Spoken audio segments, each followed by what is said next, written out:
આજના વિડીયોમાં આપણે રિવ્યૂ કરીશું ગુજરાતી પારિવારિક film vanilla ice cream. Hello everyone, welcome to news daddy and I M your friend Chetansinh Chauhan.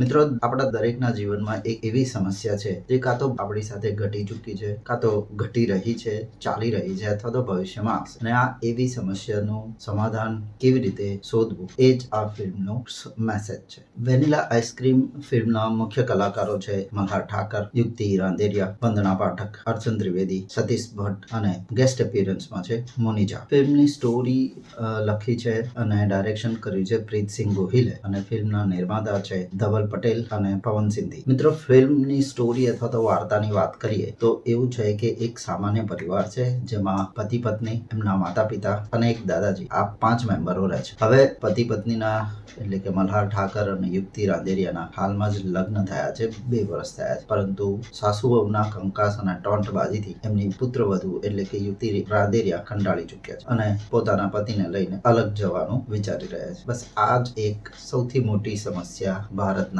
દરેક પરિવારમાં છે. તો પણ આનું સમાધાન કેવી રીતે લાવવું અને શું સમાધાન છે એ જોવા માટે તમારે આ વેનીલા આઈસ્ક્રીમ ફિલ્મ જોવી પડશે. મિત્રો, ફિલ્મના કલાકારોની એક્ટિંગ અથવા તો પરફોર્મન્સની વાત કરીએ તો મલ્હાર ઠાકરે આ ફિલ્મમાં કંઈ નવું કર્યું નથી. એ જ ટિપિકલ ડાયલોગ ડિલિવરી, એ જ સ્ટાઇલની ફેશિયલ એક્સપ્રેશન, કંઈ જ નવું નથી. મલ્હાર ઠાકરે મારા મતે કંઈક નવું દરેક ફિલ્મમાં કરવું જોઈએ. સેમ મોનોટોનસ એક્ટિંગ આ ફિલ્મમાં પણ મલ્હાર ઠાકર તરફથી આપણને જોવા મળશે. બીજા કલાકારની વાત કરીએ તો યુક્તિ રાંદેરિયા, જેમનું પરફોર્મન્સ આ ફિલ્મમાં ખૂબ સરસ છે. એક વહુ તરીકે અને એક પત્ની તરીકેનો તેમનો રોલ, એક્સપ્રેશન અને ડાયલોગ ડિલિવરી, તેમની સ્માઇલ અને ગુસ્સો, આ બધું જ એક્સપ્રેસિવ છે અને ખૂબ સારું પરફોર્મન્સ, ખૂબ સારી chemistry on the screen with Malhar Thakar એ સારી લાગી રહી છે અને દર્શકોને એમનું પરફોર્મન્સ 100% ગમશે. વેનીલા આઈસ્ક્રીમ આખી ફિલ્મમાં જો કોઈનું દમદાર પ્રદર્શન હોય તો એ છે અર્ચન ત્રિવેદી. અર્ચન ત્રિવેદીએ એક પિતા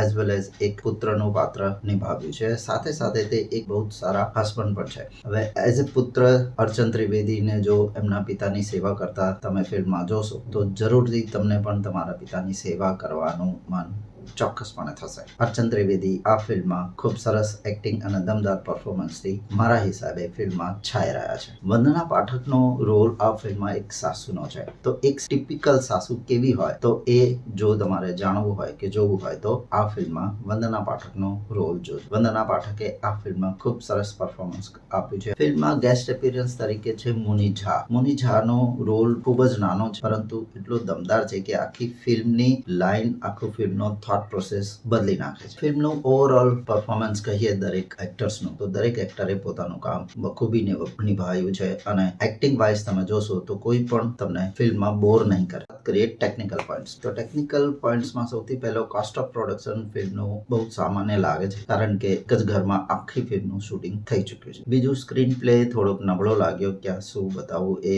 હજી સેટ થયું નથી પ્રોપર. સ્ટોરી બહુ સરસ હતી પણ સ્ટોરીમાં ક્યાંય કોમેડી સીન્સ કે રોમેન્ટિક સીન્સ બહુ ઓછા છે. એઝ વેલ એઝ કોઈ દમદાર ડાયલોગ્સ પણ નથી. ડાયરેક્શન અને સિનેમેટોગ્રાફી પણ એટલું સારું નથી જેટલું સારું એક આજની ગુજરાતી ફિલ્મમાં આવી રહ્યું છે. એટલે ટેકનિકલી ફિલ્મ થોડીક નબળી પડતી હોય એવું લાગે છે. હવે વાત કરશું નેગેટિવ પોઈન્ટ્સ અને પોઝિટિવ પોઈન્ટ્સની. તો સૌથી પહેલા વાત કરીએ નેગેટિવ પોઈન્ટ્સ. નેગેટિવ પોઈન્ટ્સમાં સૌથી પહેલો નેગેટિવ પોઈન્ટ છે મલ્હાર ઠાકરની મોનોટોનસ એક્ટિંગ. બીજો નેગેટિવ પોઈન્ટ એ છે કે 2 કલાક અને 20 મિનિટની આ ફિલ્મ છે પરંતુ એવું લાગે છે કે હજી આને થોડુંક ટૂંકામાં પતાવ્યું હોત. અનનેસેસરી સીન્સ અને સિક્વન્સ થોડીક વધારે લાગી મને. ટેકનિકલી પણ ફિલ્મનું સ્ક્રીન પ્લે, ડાયલોગ ડિલિવરી પણ એટલી દમદાર નથી.